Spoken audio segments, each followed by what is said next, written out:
Have you ever told yourself, I'll do it tomorrow? We all have.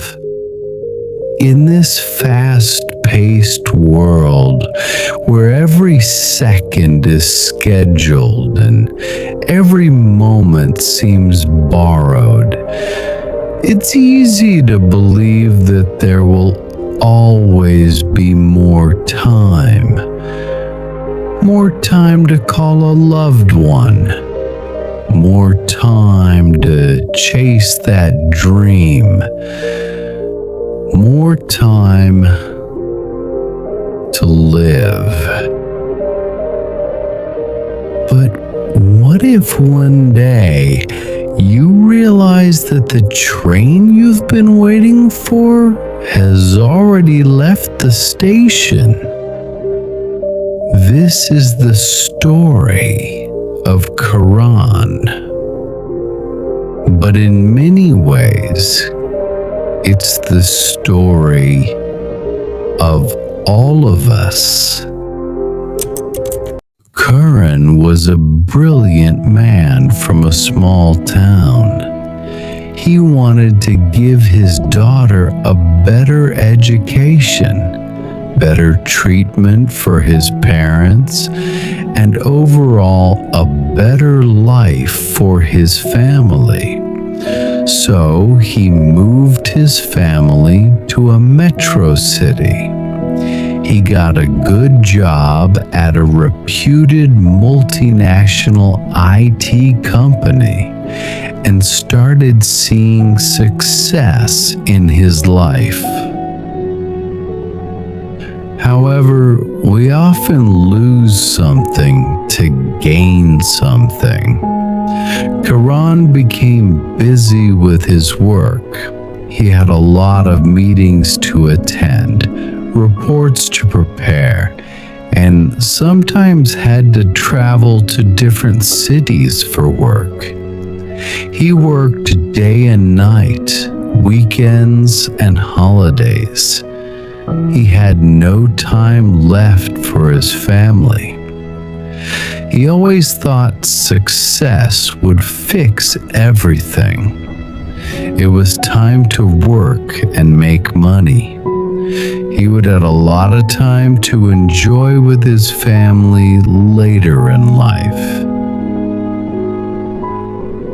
In his busy work, he stopped playing with his daughter, spending valuable romantic time with his wife, delayed taking his father to regular health checkups, and started ignoring his own health and happiness. One day, when he was on a business trip to a neighboring country, his father silently passed away that night.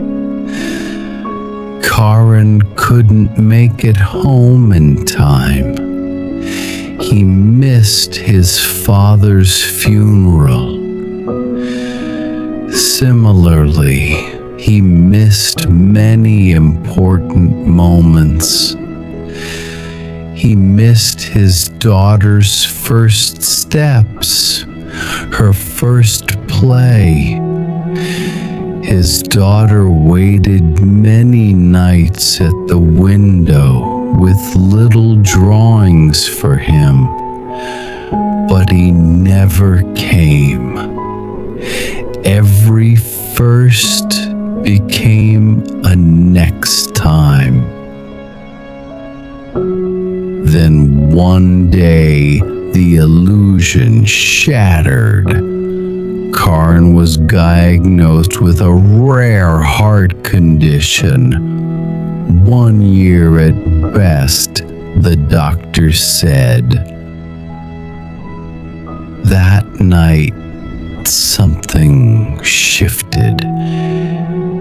Karan took the long way home through the park of his childhood, past the tea stall where he first met his wife, by the bookstore he always meant to visit.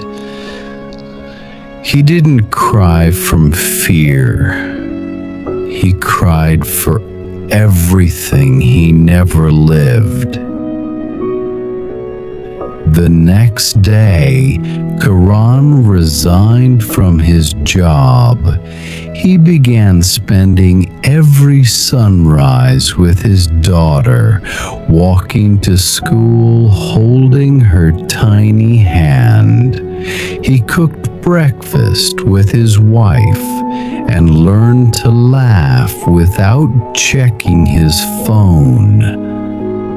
He read the old diary his mother kept for him. He laughed again. He lived again. Time hadn't stopped, but it had slowed enough for him to feel its heartbeat.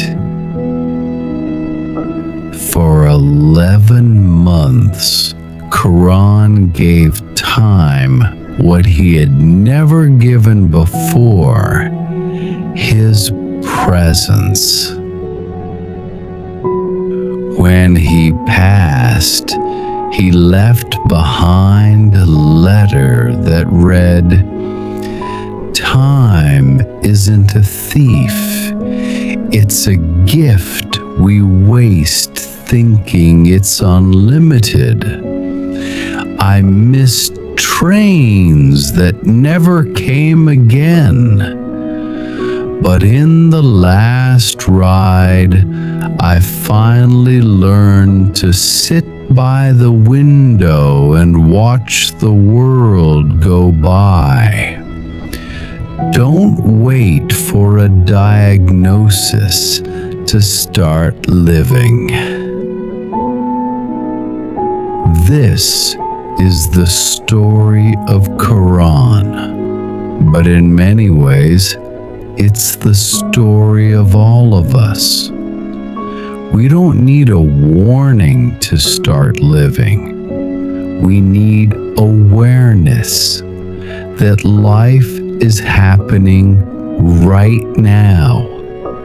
Time is not promised, but this moment is. Ask yourself, what have you been putting off? Who are you waiting to call? What dream are you postponing? Remember this: the problem is you think you have time. Life doesn't wait, and neither should you. Use your time wisely. Spend more time with your family and friends. Don't lose your focus from your career goals. Only then you live a complete life. So today, take that first imperfect step. Send the message. Watch the sunset. Sit by the window and really see the world. You don't need more time. You just need to start. If this story touched your heart, give it a like and share it with someone you care about. I will be back.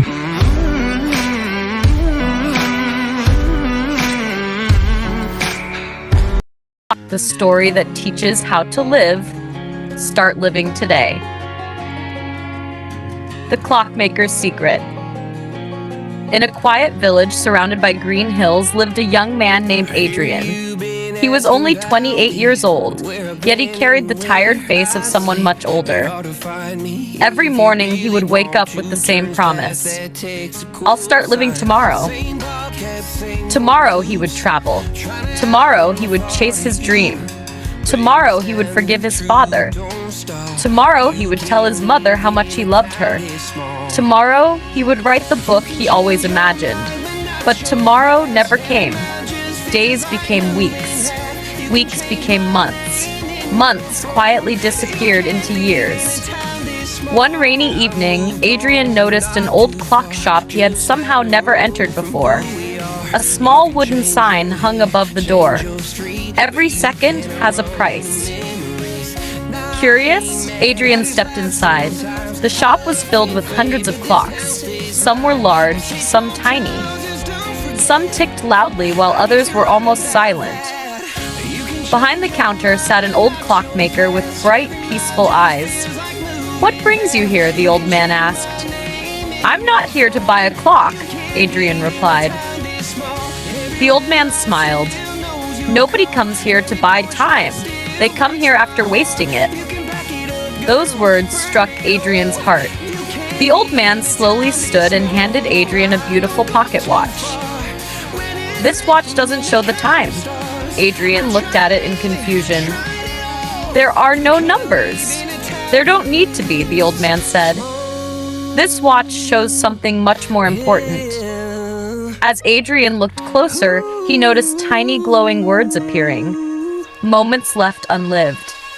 "What does that mean?" The old clockmaker smiled. "Close your eyes." Adrian obeyed. Suddenly, everything disappeared. He found himself watching his own life like a movie. He saw his younger self refusing invitations because he was too busy. He saw birthdays he skipped, family dinners he ignored, friends who slowly disappeared, dreams he postponed, books he never wrote, songs he never sang, places he never visited, smiles he never gave. Then he saw something even more painful. His mother standing by the window waiting for him. His father secretly reading Adrian's childhood letters after they stopped speaking. His best friend moving away without a goodbye because Adrian never made time. Every scene whispered the same sentence. "You thought there would always be another day." Adrian opened his eyes with tears running down his face. "Can I change those memories?" The old man gently shook his head. "No." "Can I get those years back?" "No." Adrian lowered his head. "Then what's the point?" The old man placed a warm hand on his shoulder. "The past cannot be rewritten, but today is still blank." Those words echoed through Adrian's heart. The old man continued. "Most people think living means breathing." He paused. "But breathing is not living. Living is loving while people are still here. Living is trying before fear wins. Living is laughing without waiting for permission. Living is forgiving before regret arrives." Before Adrian left, the old man gave him one final gift. A tiny piece of paper. On it was written only one sentence. "Start before you're ready." The next morning, Adrian did something unusual. He left his phone at home. He visited his parents. His mother cried as she opened the door. "I thought you were too busy." Adrian hugged her tightly. "I'm not busy anymore." Later that afternoon, he knocked on his father's workshop. Neither spoke for several minutes. Finally, Adrian whispered, "I'm sorry." His father smiled through tears. "I've been waiting years to hear those words." That evening, Adrian opened the notebook that had collected dust for nearly 10 years. Instead of waiting for the perfect idea, he simply wrote the first sentence. It wasn't perfect, but it was real. Days turned into months. His life slowly transformed. He spent evenings watching sunsets instead of scrolling endlessly. He called old friends. He learned new skills. He traveled to nearby towns. He smiled more often. He worried less. He failed many times. but for the first time, he actually felt alive.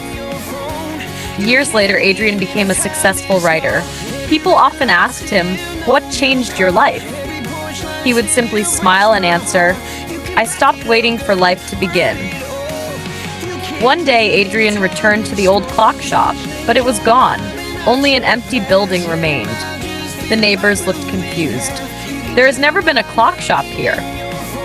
Adrian smiled quietly. Maybe it had never been an ordinary shop. Maybe life itself had sent him the lesson he needed. He reached into his pocket. The strange watch was still there. This time, instead of the words "moments left unlived," it showed something new. "Live this one well." Adrian looked toward the sunrise.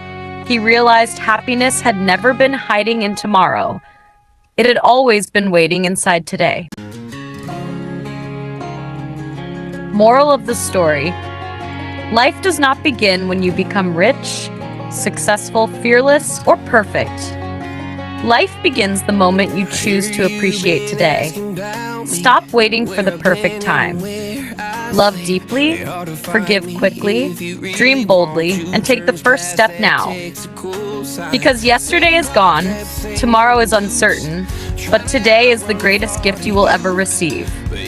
Start living today, because every second you truly live becomes a memory you'll never regret.